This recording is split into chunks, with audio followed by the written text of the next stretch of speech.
해가지고 사회 국내적으로는 인권 문제와 관련해서 사회적 소수자 문제 했던 것 같고, 그다음에 청소년 노동권 침해 문제 요거 좀 봤던 것 같고, 그다음에 이제 국제적인 문제로는 빈곤, 그다음에 아동 노동 착취, 그다음에 성차별, 그리고 또 뭐였더라? 인종차별 문제, 그리고 난민 문제, 그리고 이제 마지막으로 해외 원조는 의무여야 될까 아니면 자선의 형태여야 될까, 요쪽 파트를 좀 지난 시간에 했던 것 같아요. 오늘부터는 이제 마지막 대단원 세 단원만 하면 우리 1학년이 끝날 것 같습니다. 그래서 마지막 대단원 중에 첫 번째 소단원, 정의의 의미와 실질적 기준과 관련된 내용인데요. 시작하기 전에 시험 범위는 선생님이 주말 동안 좀 고민을 해봤더니 일단 우리 학습지로는 30쪽부터 인권 보장을 위한 다양한 노력에서 그 인권과 헌법의 관계 이쪽 파트부터 시작해가지고 45쪽 정의의 의미와 실질적인 기준, 그래서 45쪽까지 학습지로는 앞부분 30쪽부터 45쪽까지 학습지로는. 그래서 시험 문제는 아직 안 냈는데 원리드 요거 내용하고, 그 다음에 학습지 내용하고 PPT 내용 요거 참고해서 시험 문제는 내고, 문항수는 1학기 때랑 똑같을 거예요. 쌤별로 개과직 5개, 주과직 3개씩 이렇게 해서 낼 예정입니다. 자, 새롭게 들어가는 단원의 내용이 이제 정의와 불평등이라는 단원의 내용인데요. 우리 사회는 이 정의에 대한 관심이 굉장히 좀 많습니다. 그래서 불합리하고 불공평하고 이런 것들에 대해서 굉장히 많은 관심을 가지고 있고, 그리고 불공정이나 불평등 이런 관계에 대해서 굉장히 많은 여론도 형성되고 있기도 하고, 한때 이제 작년이나 재작년 같은 경우에는 우리 이제 전 조국 장관과 관련해가지고 장관의 딸이 부정 입학을 있었다라고 이제 논란이 있어서 이제 그 권력자나 아니면 재벌가의 이러한 자녀들이 불공정하게 어떤 권력이나 돈으로 인해서 부당한 자격을 취득했다면 이런 건 어떻게 봐야 될까라는 논란이 굉장히 많이 있고, 이거는 지금 현재도 굉장히 많이 일어나고 있는 일 중에 하나이죠.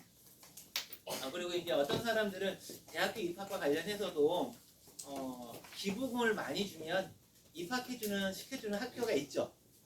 우리나라에는 없고 미국 같은 경우에는 있죠. 그래서 건물을 지어주면 건물 이름을 그 사람 이름으로 해주고서 자녀를 입학시켜주는. 근데 이제 기부금 액수가 상상을 초월하더라고요. 예전에 선생님이 미국에 어떤 대학교더라 했더니 조단위로 기부를 했던 이런 사람들도 있었던데요. 그러니까 기부금을 주고 대학 입학 자격을 자녀한테 주는 것은 과연 공정할까? 정당할까? 우리 딸들 생각은 어때요? 현대 사회는 자본주의 사회이다. 그래서 자본이 무엇보다 중요하고, 그 다음에 내가 정당하게 번 돈을 가지고 쓰는 것은 크게 어디다 쓰든지 그거는 문제가 되지 않는다.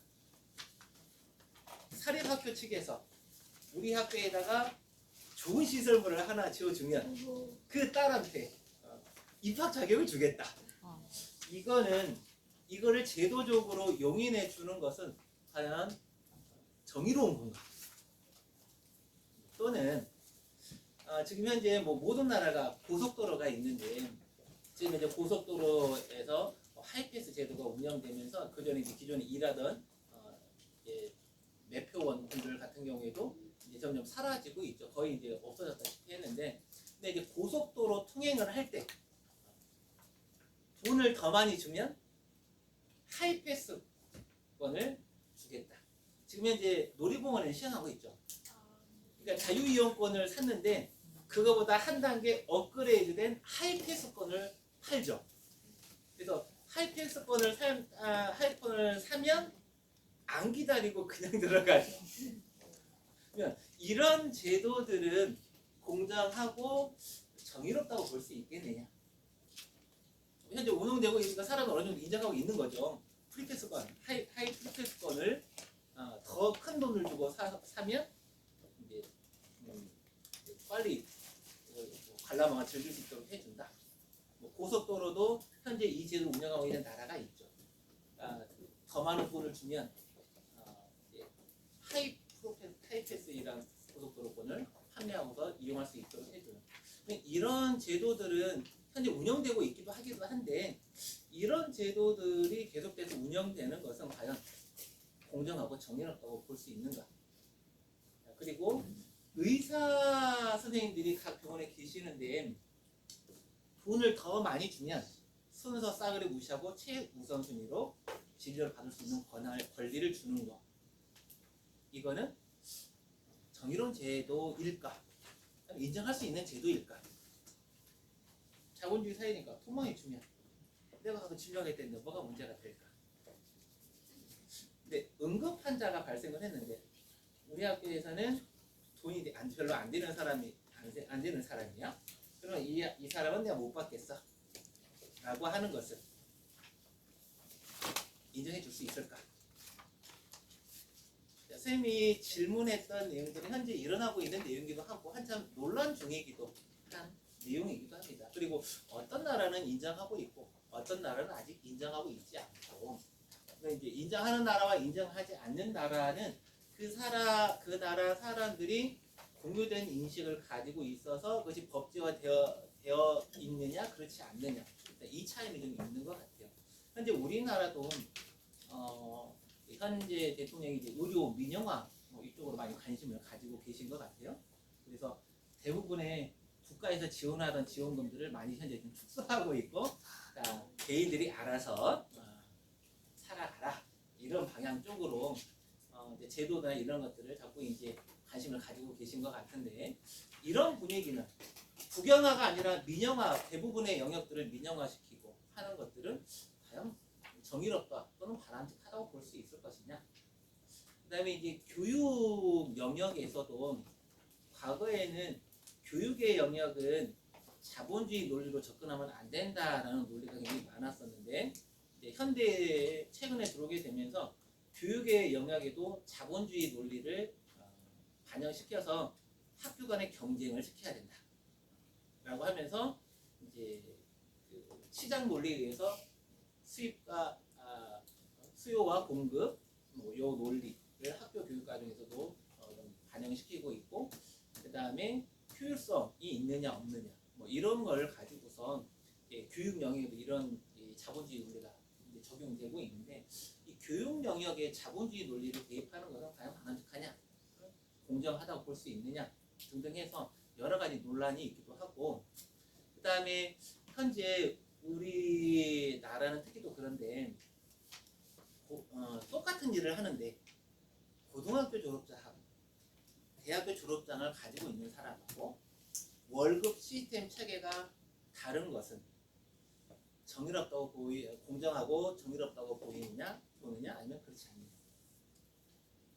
그러면 이제 회사에서 일을 하면 이제 그 똑같은 일을 하더라도 정규직이냐 비정규직이냐에 따라서 또 월급 차이가 있기도 하고 그 다음에 또 고등학교 졸업장만 가지고 있느냐 대학교 졸업장을 가지고 있느냐 대학원 졸업장을 가지고 있느냐에 따라서 월급 체계를 달리하고 있는데 같은 일을 하고 있다라는 가정하에 이렇게 학력에 따라서 월급을 초봉을 구분하는 것은 정의롭고 공정하다고 볼 수 있느냐.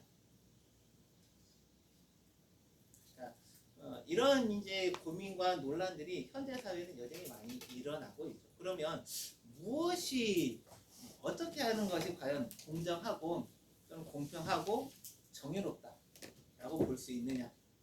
쌤이 우리 딸내미들 좀 있으면 이제 수행평가 중간고사 끝나면 수행평가를 할 건데 선생님이 이제 수행평가 주제는 정의 관련 내용을 이제 배우고 나서 이 주제 정의 관련 주제 탐구 활동을 수행평가를 할 거예요. 그래서 내가 생각하는 옳음 또는 공정함, 특정 분야나 직업이나 뭐 소재를 선택을 해가지고 그 분야에 대해서 탐구 보고서를 작성해서 제출하는 수업 시간 중에 이거를 수행평가로 할 거예요.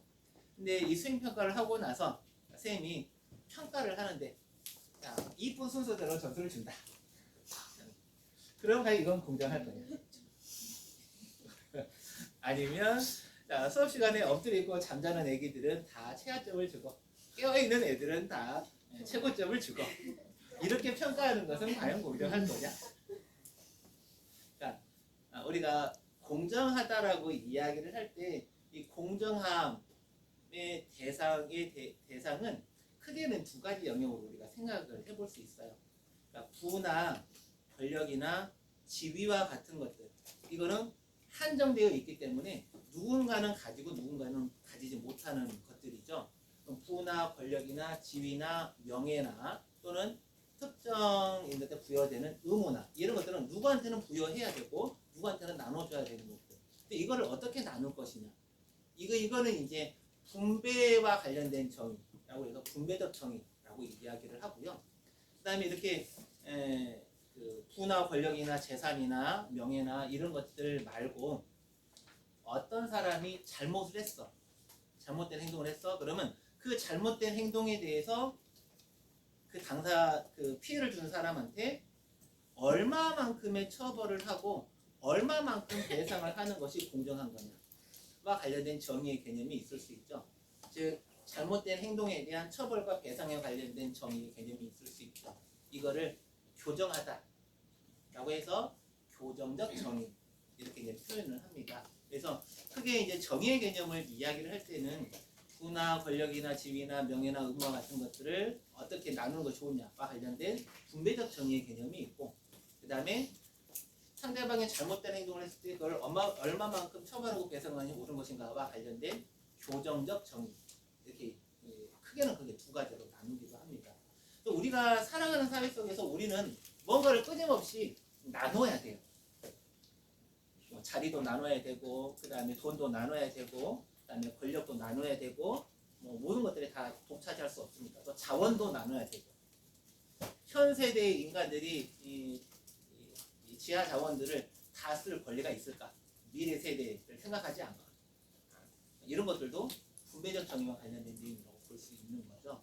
그래서 우리는 얼마만큼 가져야지, 그리고 각자한테 각자의 몫을 제대로 받게 하는 것이 정의로운 거다, 이렇게 얘기할 수도 있을 것 같은데, 그럼 각자한테 각자의 몫을 어떻게 얼마나 주는 것이 과연 공정하고 공평한 걸까? 이런 것들이 바로 이제 이번 시간에 배우는 내용과 좀 관련이 있다고 볼 것 같은 보입니다. 일단 정의의 사전적 의미와 관련된 내용을 좀 볼 텐데, 들어가기 전에 우리 딸내미들은 어떤 걸 공정하다고 생각하고 어떤 걸 정의롭다라고 생각하는지 한번 개인적인 의견을 좀 들어보고 시작해 보도록 하죠. 내가 생각하는, 나는 이것은 옳다고 생각한다. 분야는 혹시 많을 것 같아요. 나는 이게 공정하다고 생각한다. 이런 이제 의견들이 있다면 좀 자유롭게 좀 발표를 좀 해주면 좋을 것 같습니다. 이 영역은 전 분야, 정치, 경제, 사회, 문화 등등 전 영역, 뭐 교육도 마찬가지고, 그래서 내가 지금까지 생활해 오면서 또는 부모의 교육을 통해서 또는 학교의 교육을 통해서 나는 이렇게 하는 것이 옳은 행위이다. 가능하면 현대 사회에서 일어나고 있는 특정 사건, 사례를 들어서 자신의 주관적 입장을 좀 표현해주면 좋지 않을까 생각이 듭니다. 왜냐하면 나랑 다른 정의관을 가지고 있는 친구들이 보일 수 있거든요.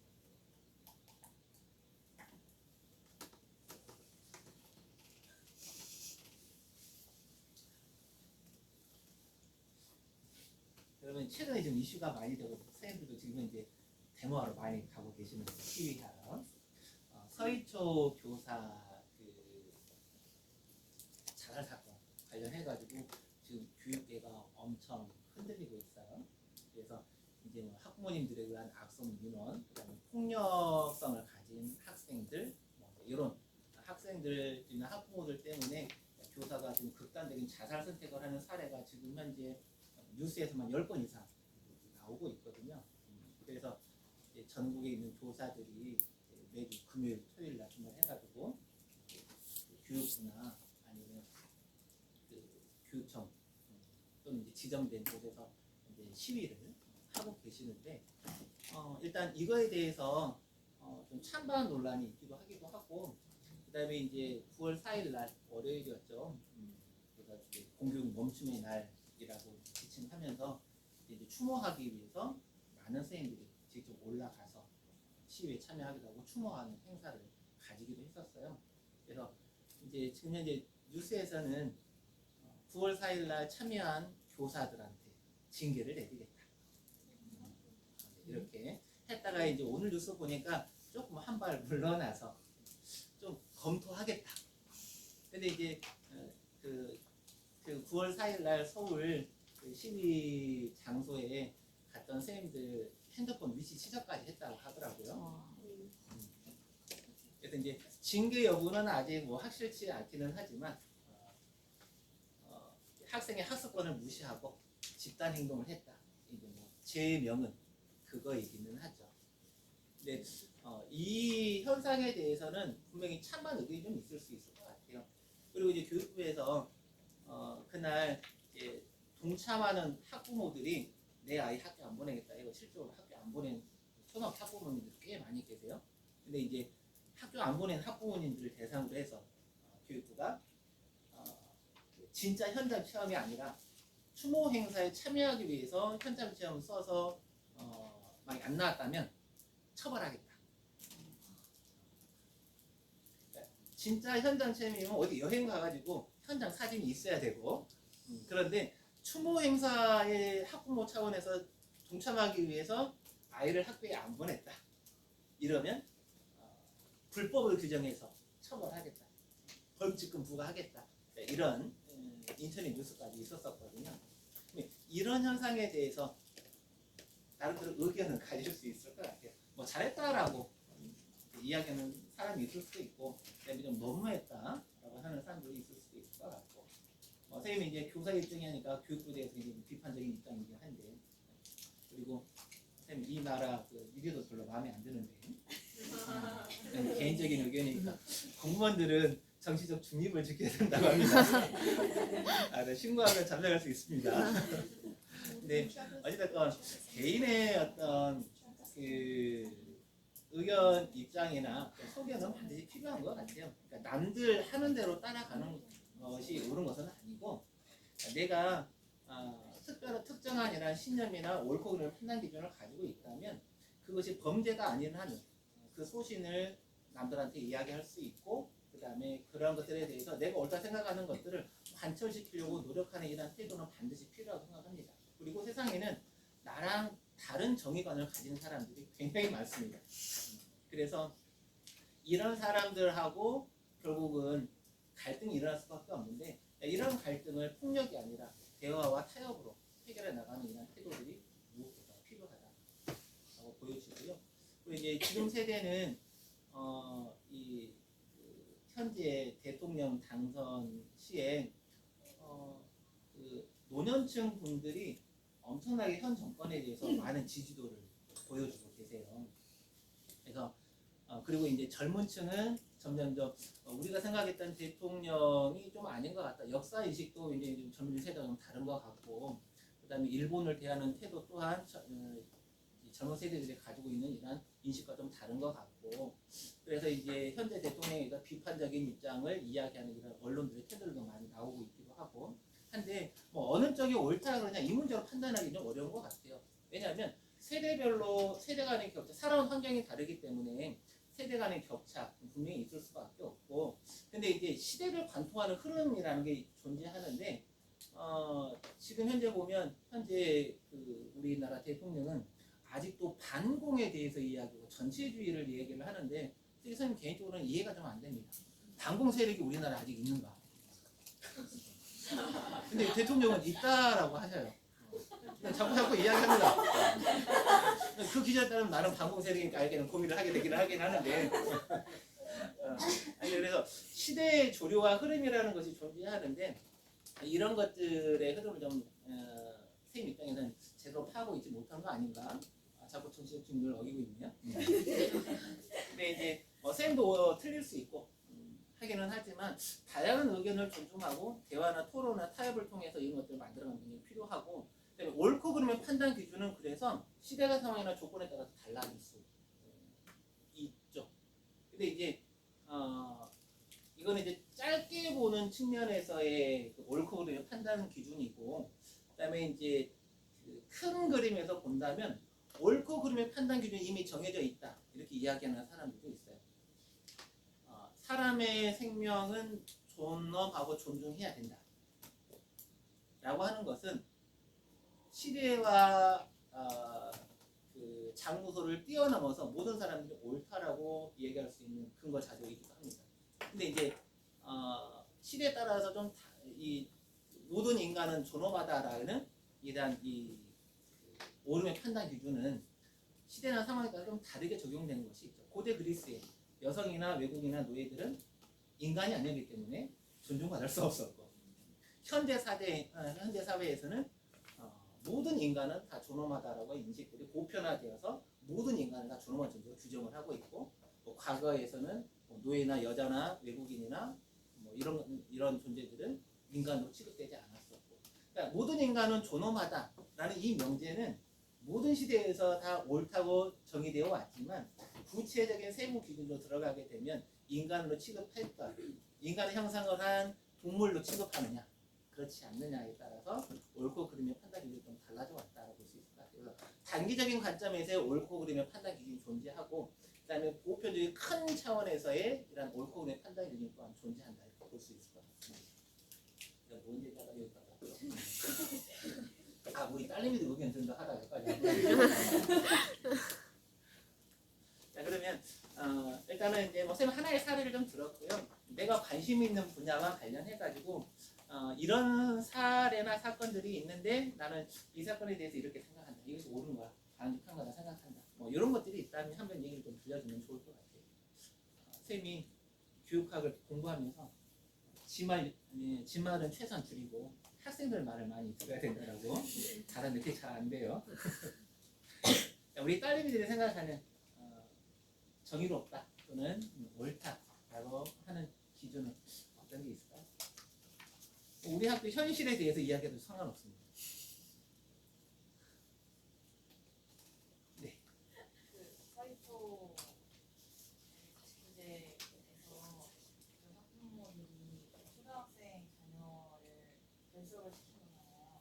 근데 그거는 자녀에게 충분한 설명이 있었다면 옳은 결정이었다고 생각해요. 왜냐하면 교사들이 인권을 침해당했던 사례가 지금 너무 많이 나왔고 그것 때문에 교사들이 자신들의 인권을 지키기 위해서 이제 시위를 하러 간 건데 이제 그거에 학부모로서 좀 학생으로서 지지할 수 있는 방안이 현장 체험학습계를 내는 거였으니까 그거를 자녀에게 충분히 설명해주고 이런 일이 있는데 이런 민주적인 결정을 하기 위해서 의견을 표력하러 가는 자리에서도 도와주기 위해서 현장 체험학습계를 내는 거다라는 의미가 있는 거니까 그거는 옳은 결정이었다.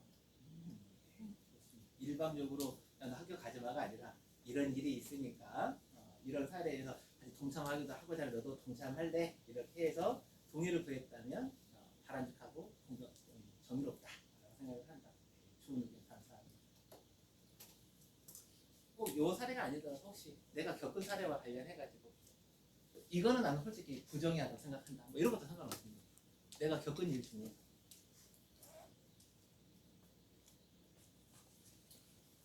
여자로 태어나서 차별받은 적 없습니까? 어때요 여러분들은? 여자로 태어나서 혹시 내가 차별받은 적 있습니까? 일단 여고가 많이 없어서 모든 학교를 근데 남녀공학을 다 만들어야 될까? 근데 과거나 영재고는 학생들이 갈 수 있는 훨씬 더 많은 그러니까 학교를 설립하는데 이 학교는 남자 학교, 이 학교는 여자 학교, 이 학교는 남녀 공학. 이런 것들에 대한 선택지가 없이 모든 학교를 다 남녀 공학으로 만들어야 된다. 또는 일명의 이제 지금 현재 뭐 고등학교 중에서도 일명의 이제 좀 학생들이 가고 싶어하는 학교들이 있죠. 근데 이제 학생들이 가고 싶어하는 학교, 우리 딸내미들도 고민하면서 이 학교 들어왔을 거잖아요. 과고 갈까, 아니면 좀 민사고 갈까, 아니면 등등등 해가지고 이제 그 여러 가지 선택 중에서 우리 학교를 선택을 했을 텐데 어찌됐건 입시율이 좋은 학교, 입시율이 좋다고 해서 그 학교가 명문 학교인지는 선생님이 잘은 모르겠어요. 근데 보통은 학부모들의 입장에서는 입시율이 좋은 학교를 많이 선호하죠. 그리고 또 그런 영향을 받아서 학생들도 입시율이 일단 좀 좋은 학교들 많이 선호하는 경향들도 있기도 하고. 근데 이런 학교들이 이제 계속해서 민원을 받고 있기는 해요. 우리 학교도 올해 처음으로 여학생 3반이 됐잖아요. 2반이었다가 이것도 이제 학부모님들이 많이 건의사항을 주셔서 이제 그거가 반영된 결과다라고 볼 수 있을 것 같아요. 그래서 이제 궁극적으로는 아예 이제 남녀 비율을 없애버리고 자유화 시켜야 된다, 이런 의견도 좀 나오고 있기도 하기도 하고. 근데 어찌됐건 이제 이 문제에 대해서도 약간 의견이 좀 갈리기는 해요. 그래서 이제 남녀 일단 숫자상으로 동수를 맞추는 것이 중요한 걸까? 아니면 또 그동안에 이제 전통이 있으니까 이 전통대로 가는 게 좀 좋은 걸까? 등등해서 여러 가지 의견들이 좀 존재하는데 이거는 이제 구성원들의 합의에 따라 달라질 수 있는 거다라는 생각이 좀 들어요. 지금에서는 남녀 동수로 하는 것이 공정하다라는 결론이 나서 일단은 이제 남녀 학급 동수로 했지만, 근데 이제 이거 할 때 반대했던 이유 중에 하나는 반대론자들의 입장에서 반대했던 이유 중에 하나는 아직 여학생들을 기숙사 생활하는데 받을 여건이 안 돼 있는데 지금 당장 동수 맞춘다고 해서 그게 그렇게 중요한 문제일까? 들어와서 굉장히 불편할 것까지 뻔한데 아직 기숙 시설이 마련되어 있지 않은데 증축이 된 것도 아니고 그렇다고 해서 학생 수가 줄은 것도 아니고 이 상황에서 남녀 동수 학급 동수로 받는 것이 그렇게 아이들한테 중요한 걸까? 이런 반대 의견도 있었어요. 그래서 시설들이 좀 완비된 다음에 아이들이 요즘에 대부분의 학교들은 2인 1실, 많아도 3인 2실인데 그러한 조건도 갖추지 못한 상태에서 무조건 때려박는다고 그래서 이게 문제 해야 될 거냐? 근데 결국은 일단은 가보자라고 해서 현재 상황이 된 거죠. 근데 어떤 결정이 옳았는가라고 하면 이제 처한 입장에 따라 좀 다를 수 있을 것 같기는 해요. 근데 이제 어떤 최선의 안을 찾다 보니까 좀 이렇게 되기도 한 건데 뭐가 옳은지에 대해서는 솔직히 좀 판단하기 좀 쉽지 않은 부분이 굉장히 많이 있죠. 그리고 어릴 때는 선과 악이 우리는 명확하게 배웠어요. 애니메이션이나 만화 영화 보면 악당들이 분이 있고 선한 영웅이 악당들을 물리치는 이러한 교육을 끊임없이 받아왔죠. 근데 점점 생활에 나가게 되면 여러분들이 성숙하고 성인이 되어가면서 선과 악을 분별하기가 쉽지 않은 상황들을 접하게 됩니다. 완전히 악한 악당도 없는 것 같고 완전히 진짜 선한 사람도 없는 것 같고 때로는 선한 사람이라고 알려진 사람이 뒷면에서는 악당과 같은 짓을 하고 있는 사람도 많이 있고 그다음에 표면적으로는 굉장히 나쁜 사람처럼 보이지만 속으로는 굉장히 선한 행동을 많이 하고 있는 사람의 행동도 보게 되기도 하고. 그래서 지금 현재 우리는 선과 악을 명확하게 점점 성장해 나가면서 구분하기가 어려워진 세상에서 살고 있기도 해요. 한 예로 우리 미국 영웅 시리즈 우리 좋아하잖아요. 어벤져스 영화 중에 타노스라는 인물이 나오고 어벤져스 팀이 타노스랑 같이 싸우는 이런 장면들이 나오는데 타노스의 입장을 좀 비유적으로 표현하자면 인류가 편창하면서 인류가 가지고 있는 각종 자원이나 이런 것들이 심각한 문제에 다다랐다. 한순간에 인류를 또는 우주에 영향을 미치는 이런 현상을 좀 억제하기 위해 한순간에 인류를 반으로 줄이고자 한다. 그래서 인류의 지속 가능한 사회를 위해서 한순간에 인류를 없애는 또는 인류를 우주의 바이러스로 취급을 해서 더 이상 확산되면 안 되겠다 해서 대의를 위해서 우주 전체의 평화와 안정을 위해서 인간을 멸한다. 자, 이런 논리로 접근하는 이란 하나하고 죄 없는 사람을 죽이면 안 된다. 죄 없는 존재를 죽이면 안 된다. 잘못한 것도 없는데 아무 이유 없이 죽어야 될 이유가 뭐가 있겠느냐. 그래서 싸우는 존재하고 타노스는 진짜 악당일까? 그리고 뭐 어벤져스 영화가 아니더라도 지금 현재 나오는 각종 영화 중에서 이런 설정도 있어요. 반응 설정화가 있는데 인구 폭발이 인류 고대 시대 넘어서 현대사로 넘어서 인구 폭발이 굉장히 심각하다. 식량 문제, 에너지 문제 이것들이 지금 너무나 심각해 있고 더 이상 인류 자체적으로 감당할 자정 능력을 좀 넘어서서 감당할 수 없는 수준에 와 있다. 그래서 어떤 학자가 지속 가능한 이런 인류를 만들어내기 위해서는 현재 인구의 절반을 죽일 필요가 있다. 그래야지만이 다 같이 공멸하지 않고 그다음에 남은 세대들이 인류를 좀 지속시킬 수 있는 상황이다. 자, 이래서 이제 그 휴대폰 칩에다가 폭탄을 이제 되는 걸 만들어 가지고 인류 절반을 죽이려고 하는 이런 시도를 하는 영화가 있었어요. 그러면 그 영화에 따르면 그걸 이제 막는 이런 사람들이 있고 그다음에 인류 절반을 죽이려는 사람들이 있고 근데 목적을 보면 둘 다 같거든요. 지속 가능한 인류 사회를 만들어내기 위해서 노력은 필요하다. 그럼 목적은 같아요. 근데 방법이 다르죠. 대를 위해서 소를 희생해야 된다.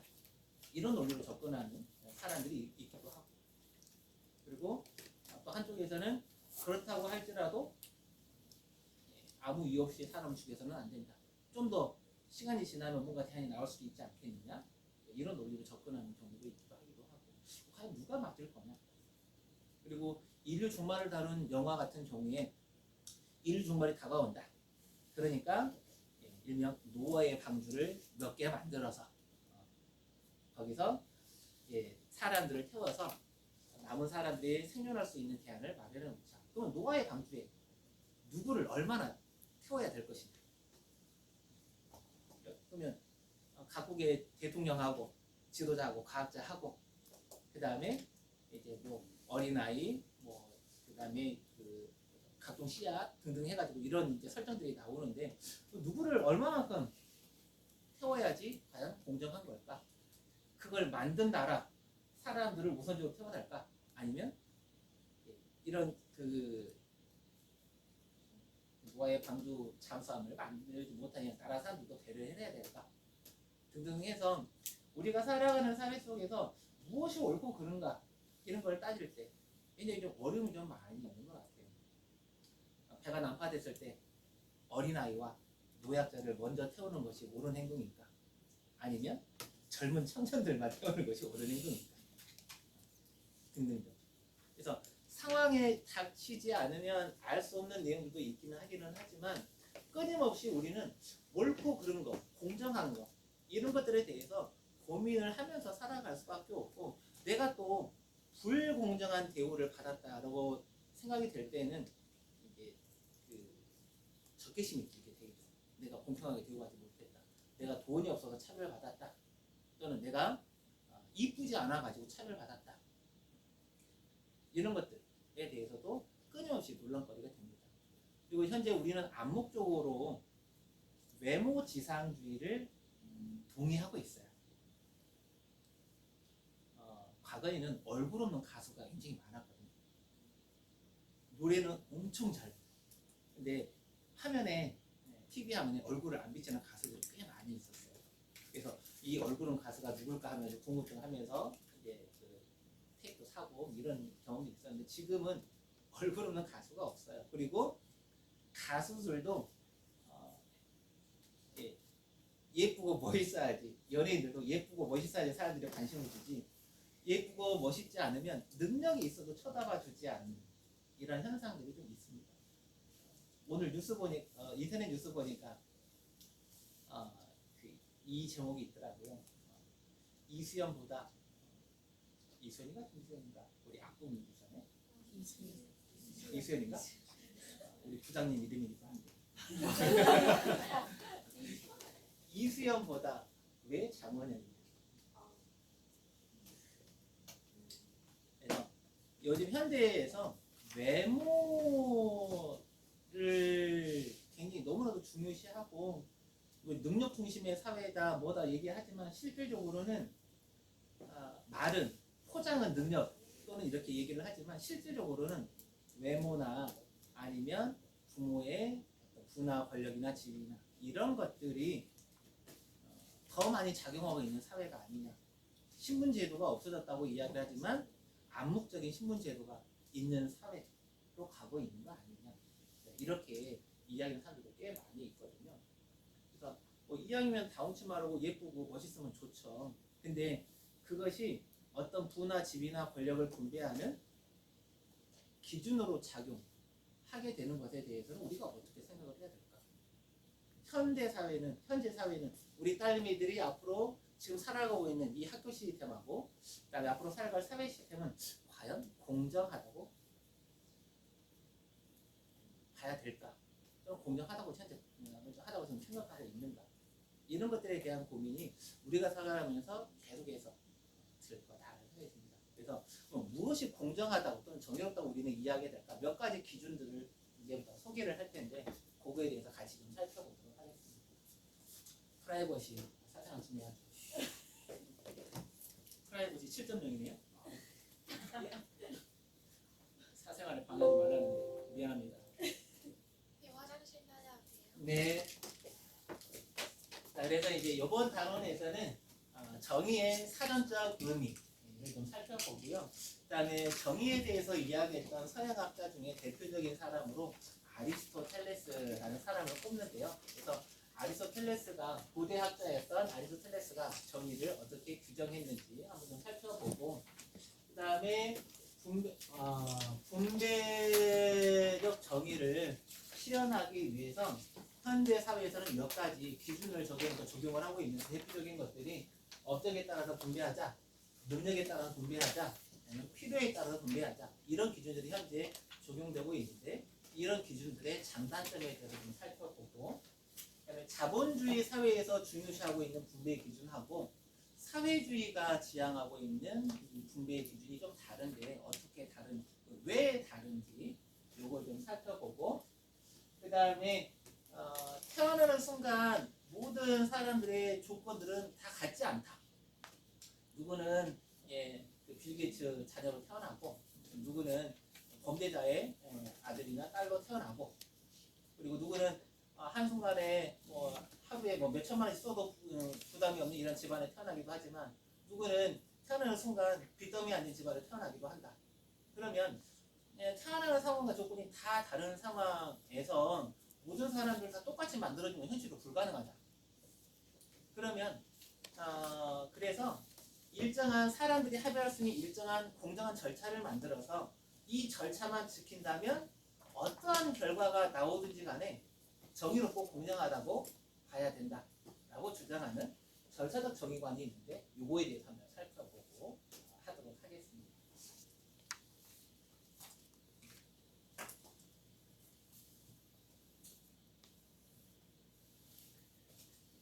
정의로운 사회라는 주제는 모든 사회에서 관심을 가지는 주제다라고 볼 수 있을 것 같아요.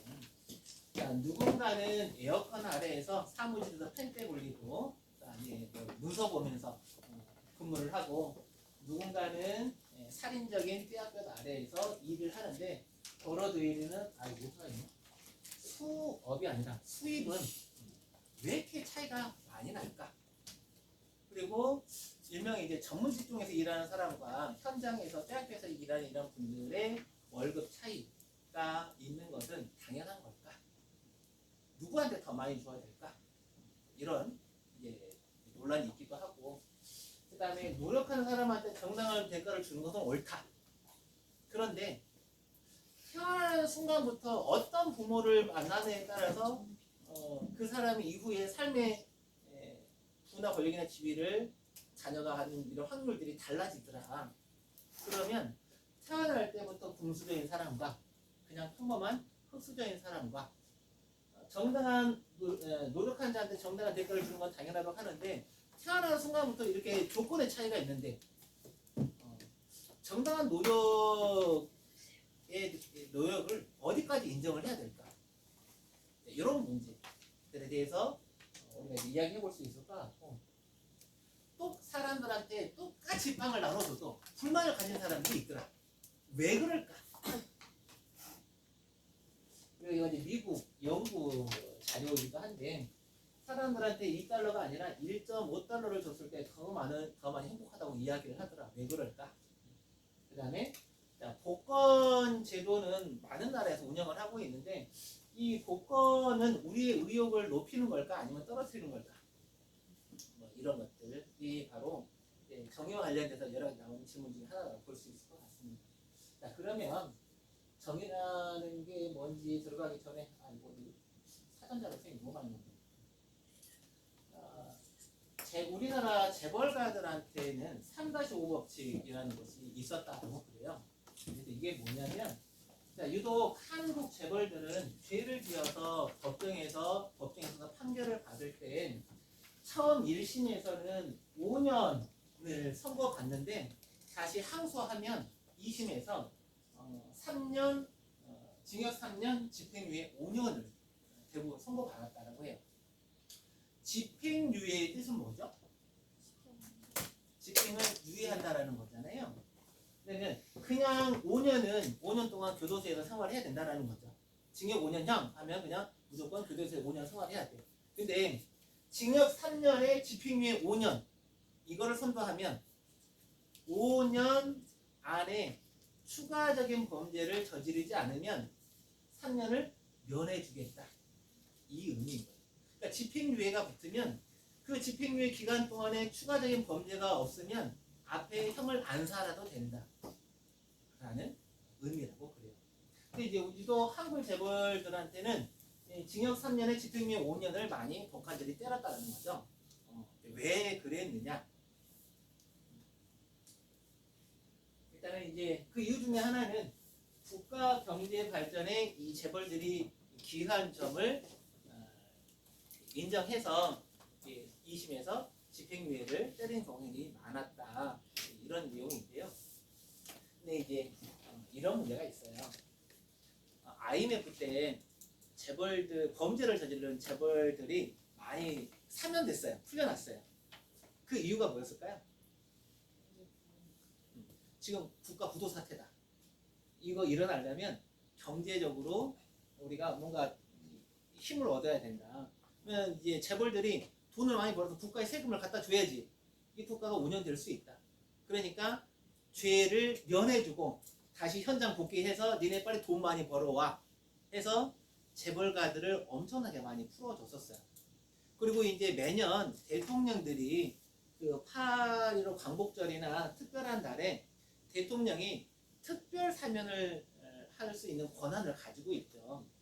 그래서 요번에도 특별 사면하면서 몇몇 사람들 풀려나기도 했었던 것 같은데, 특별 사면 대상자에 누가 포함되느냐가 늘 관건이긴 했습니다. 근데 매번 이제 그 재벌가들과 관련된 사람들이 일부가 늘 이 범위에 포함이 됐었어요. 근데 이 논리는 국가가 힘들고 어려울 때 국가의 경제를 좀 탄탄히 해줄 수 있는 이러한 재벌들의 역할들이 많으니까 이런 사람들한테 특혜를 줘서 나라를 힘든 상황에서 구해줄 수 있는 이러한 노력을 좀 해달라 하면서 재벌가들 많이 풀어줬는데, 이거는 크게 양날의 칼이 될 수도 있을 것 같아요. 모든 사람은 법 앞에 평등하다. 죄를 지었으면 법관이 판결한 죄의 양에 따라서 당연히 그 형을 살고 나오는 것이 공평한 거다, 공정한 거, 정의로운 거다.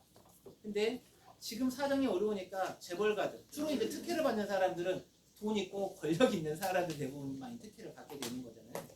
그러면 돈 있고 권력 있는 사람들은 특별한 상황에서 이 사람들이 많은 영향력을 가지고 있으니까 이 사람들은 죄를 면해주고 이제 복귀할 수 있도록 만들자는 이 논리하고 둘이 좀 배치가 되죠.